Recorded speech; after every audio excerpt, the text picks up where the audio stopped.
As you may know, SpongeBob has been cancelled from television, and there was never a final episode released, that is. It was a few days before our final day, a Monday if I remember correctly, when we get the tape considered to be the last episode. When we looked at it, we noticed it said, "The day Plankton won." I was thinking this is strange because Plankton never wins, and why would he win on the final episode? Well, I don't get paid for my ideas, so I went along with it as nothing was wrong. We all gathered into the viewing room and proceeded to watch the final episode. As it started out without the pirates announcing, "Are you ready, kids?" Which was okay because it wasn't ready to be sent, and we all watched it to see what needed to be modified, so it was just normal to let it go. The title was displayed, and it read, "Your Last Day," making some people clap and laugh, assuming that it was titled this because it was the final day for SpongeBob, knowing that he will never see another episode on Nickelodeon.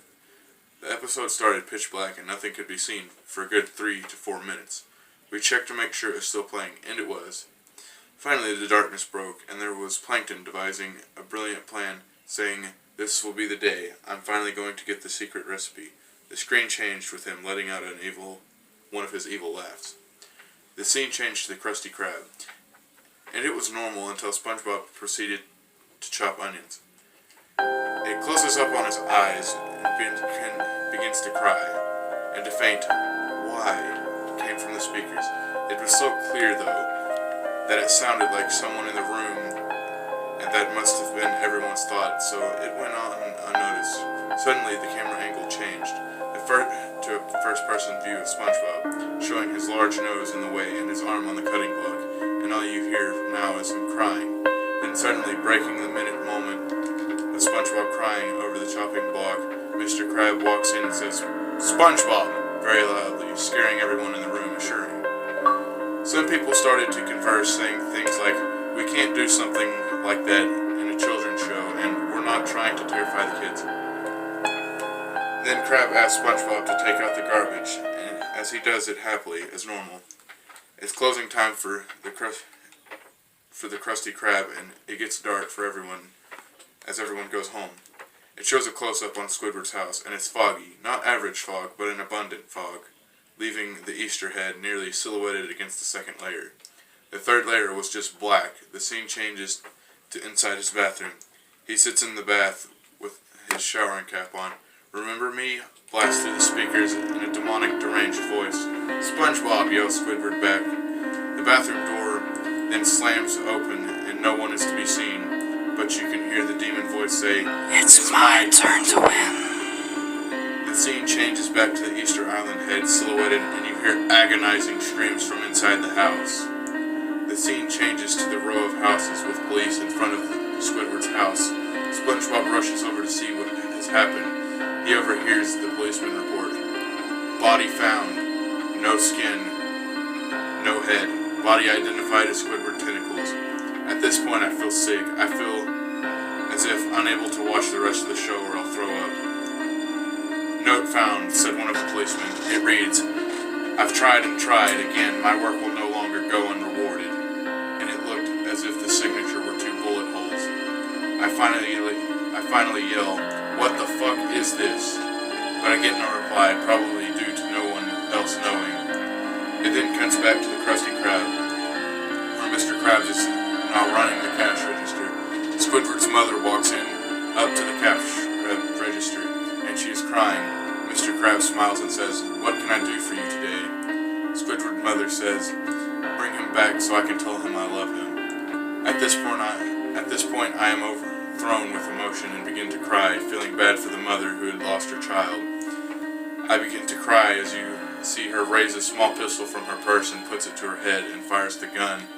Blood and brains matter splatter all over Mr. Krabs, and he smiles and says, "Thanks for spending your money here. Have a nice hell." As you can hear crying in the background, but at this time, whether it was a show or not, most of us were crying by now, and weak stomachs were throwing up. What sickened me most was Krab's smile with blood and brain matter all over him. Demonic, if you will, smiling through the horrific sight. The scene now went to the chum bucket, it shows a crack in the door, and all you can see is Karen, and you hear her say, "You can't do this." Plankton replies, "You stupid bitch, you can't tell me what I can and can't do." As the camera is slowly pulled away from the door and crashing sounds can be heard from that room, the scene changes to Mr. Krabs' anchor, and it looks as Squidward's did, that horrific scene.